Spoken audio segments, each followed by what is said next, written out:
May we have the next question from the gent side in the rear? This is Shekhar here. I'm so grateful to the IRF that we get this opportunity to ask you some questions. And for the first time, I've seen you, and I'm glad that I can ask you a simple question. I am a businessman, and one of my only hobby is studying religions. So one of them, obviously, being the Quran. So my question is fairly simple. I really liked what you spoke about Aisha. That was a very wonderful thing that you said. So my question is fairly simple. I'll make it very small. But I really hope that I have the opportunity to cross-question you after you answer me on your answer. Thank you. So we see in Muslim, book number 4, number 2127, wherein it says, a part of it that is, he stuck me, Aisha, on the chest, which caused me pain. Further down, if you look at Mishkat al-Masabi, volume 2, page number 690, repeated again in Muslim, book number 9, number 3506, a part of it, I'll just get to the point, wherein Umar is trying to say to the Prophet, or rather trying to make him laugh. He says, Messenger of God, I wish you had seen the daughter of Khadija, where she asked me for extra money, and I got up and slapped her on the neck. God's messenger laughed and said, they are around me, as you see, asking for extra money. Abu Bakr then got up, went to Aisha and slapped her on the neck, and Umar did the same to Hafsa. Now we see something of a pattern coming in. Then if we just jump to Quran chapter 4, verse 34, and those wives you fear may be rebellious, admonish, banish them to their couches and beat them. Now, as I understand from your talk, that there is equal punishment for both man and woman. I'm not contending whether they should be beaten or not. My point is, what is the right of the woman if the man is wrong? Because he gets to beat her up. Brother asked a very good question, and I give you the right to cross-question me after the answer. It is granted. The brother quoted hadith of Sahih Muslim and Mishkat al-Masabi. Do you know the relationship between Hafsa and Hazrat Umar? Well, I've not really got to the point that much. I'm still studying. Do you know the relationship of Aisha and Abu Bakr? May Allah be pleased with them both. Her father, if I'm not mistaken. That's right. I'm asking you a question. Are you married? Yes. Yes. Do you have a daughter? 2 of them. 2 of them, fine. I get to go to heaven. Sorry? I get to go to heaven. No. If you bring them up correctly, I remember with that. love and compassion, then you'll go to heaven, otherwise not. But, just kidding. But that is only righteous deed. Without iman, you can't enter Jannah. So for you to go to heaven, besides upbringing your 2 daughters correctly, you have to follow the laws of the Quran and the Sahih Hadith and be a believer. I understand. That we'll discuss after answer to you. I understand. After answer, inshallah. I'm asking a simple question. Suppose your daughter, if she wants to jump from a 10-story building, what will you do? I'll stop her. Is she adamant? What will you do? Point, yeah. You get the point, very good. If she wants to jump, no, I want to go. I want to fly like Superman. Dad, you are preventing me from being a Superman. What will you do? Well, I'll stop her, obviously. Will you slap her or not? If required. She says, no, I want to jump. What will you do? Well, I can ask it the other way around. What I'm if my asking, wife brother. sees- I'm asking. If she wants to jump from the 10-story, I will hit her. if required, not normally, you'll say, "Arey beti, jaan do na, Superman mat bano." नहीं बनने का अब्बा, jump मारने का है. अब देखो कैसा उड़ती हूँ मैं. I want to fly. One flap. A father is cruel to be kind. Yes. Now, our beloved Prophet Muhammad said, anyone who does not love Allah and His Messenger more than his own life, he is not a Muslim. Anyone who does not love Allah and His Messenger more than his own life, he is not a Muslim. So there are many occasions what happened that sometimes they were disrespectful to the husband. Not a normal husband, Prophet Muhammad sallallahu alaihi wasallam. There were many occasions, not one occasion. There are many occasions, Hazrat Umar, may Allah be pleased with him, and Hazrat Abu Bakr, may Allah be pleased with him. When they came to know that one of the wives has caused pain to the Prophet, they were the father-in-law of the Prophet. But they love the Prophet not only more than their daughter, they love the Prophet more than their own life. There are many occasions. Which occasion you are referring to, I don't know. There were occasions when they came to know that my daughter has caused pain to the Prophet of Allah. How dare she does it? They being father, they have the right to slap. Not you and me. For us, they are the Ummahatul Mu'mineen. They are the mothers of the believers. But yet, they were human beings. Even the wives of the Prophet. Though they were wives of the Prophet, they are the best examples, yet they were human beings and they did make mistakes. Like the ayah recited by the Qari, Surah Nisa chapter 4, 32. They want equal rights. There was in Surah Azab chapter 33, where the wives of the Prophet tell the Prophet, why don't you give us the luxury of this world? They objected, why are we undergoing such a life of poverty?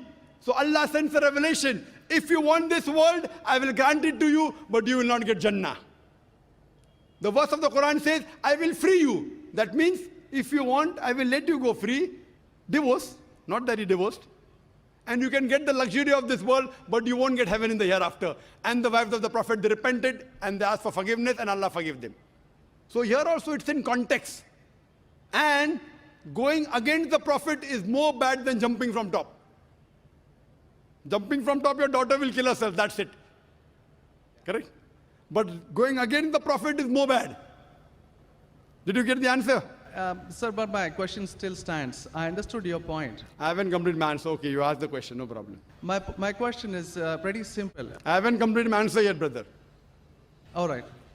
Because I know your question was in two parts.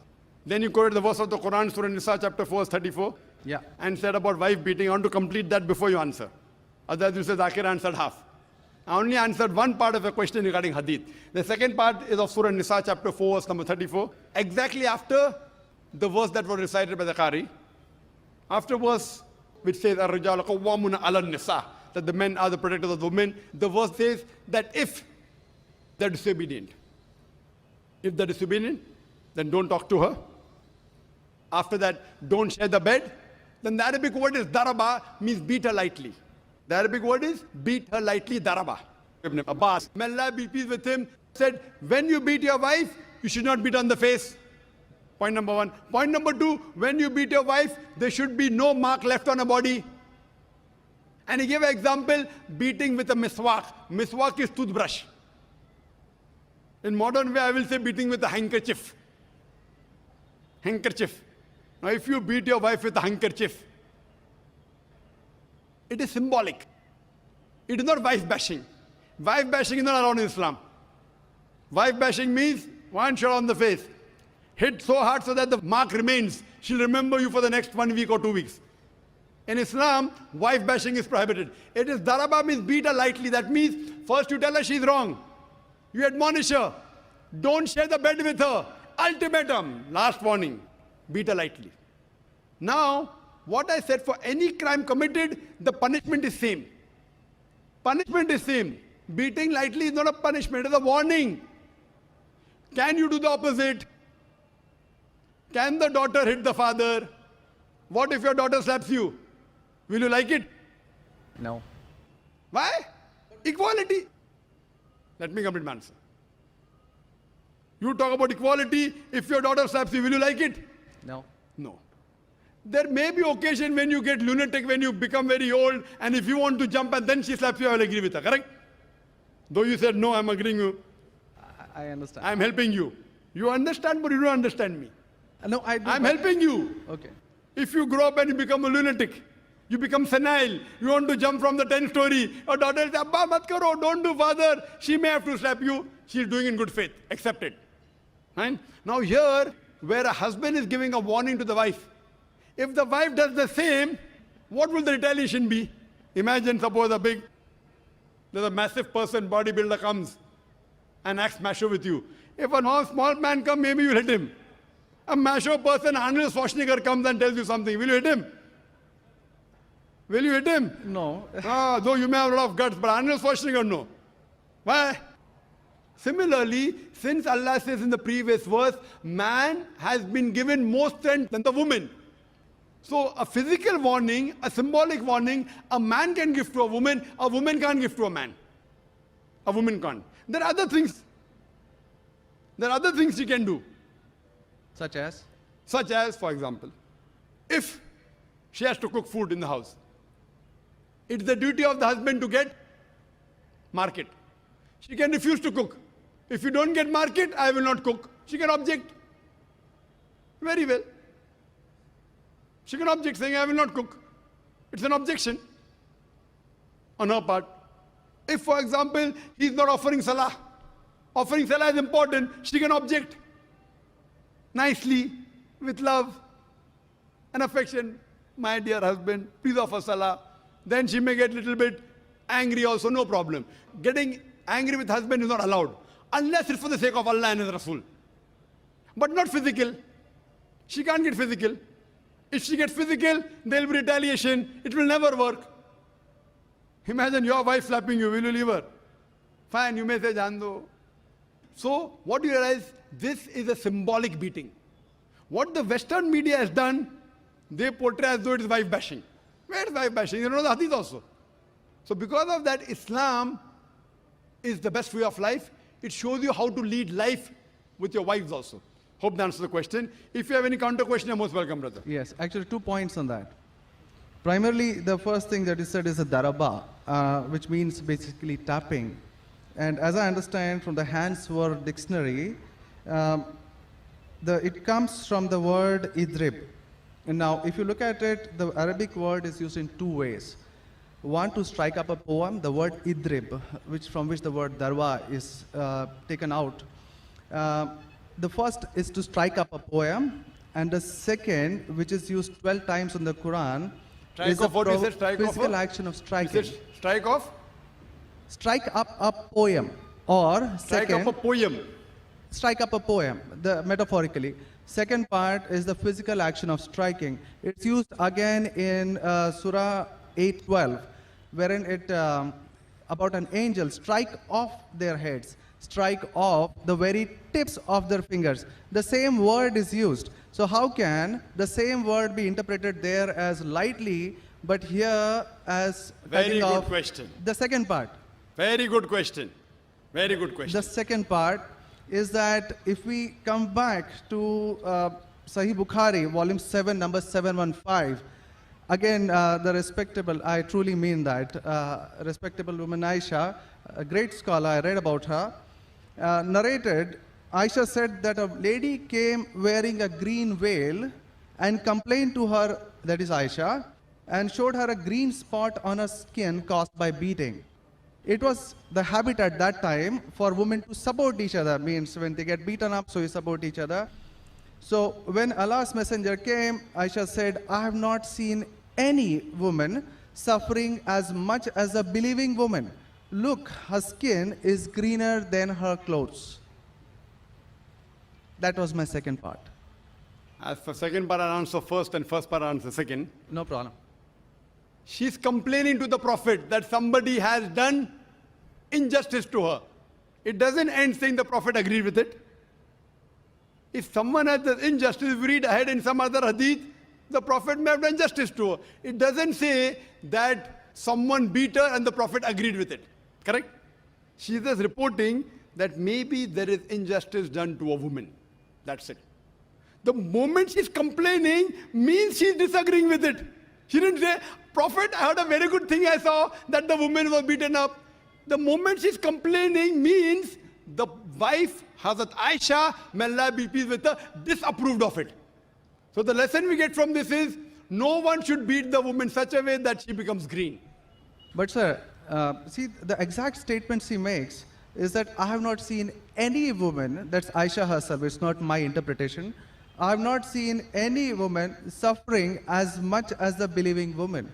So we see at the time of Muhammad that women were really in very, very bad shape, even though... You know there are hadiths saying, I have not seen a person, a believing person like Hazrat Bilal suffering.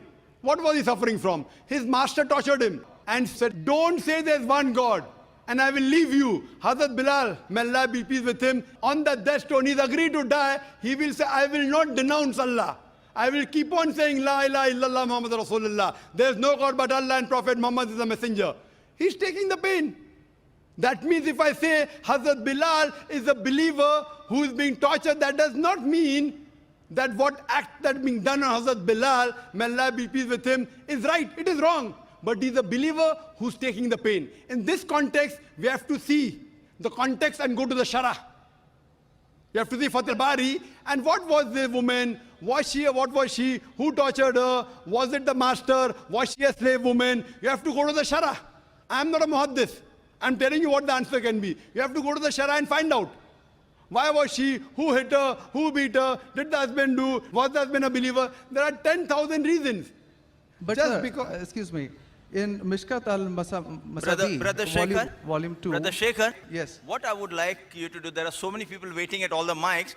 Precisely, concisely, I would like you to put your question in a few words and then close. Because you got such a big sheaf of papers, there are many people I see waiting with small slips just or one something. question. So we cannot allow this whole thing to go on. This is not a debate session. It's a question and answer session. I want you to put your question in the next 4 sentences. Let Dr. Zakir answer so that all the many ladies standing there here also get a chance. We have exactly 1 hour, 12 minutes left. We have occupied 20 minutes already. Brother, initially you asked 2 questions and answered. You said, I want a counter. What counter you gave? In the counter, you're asking 1 more question.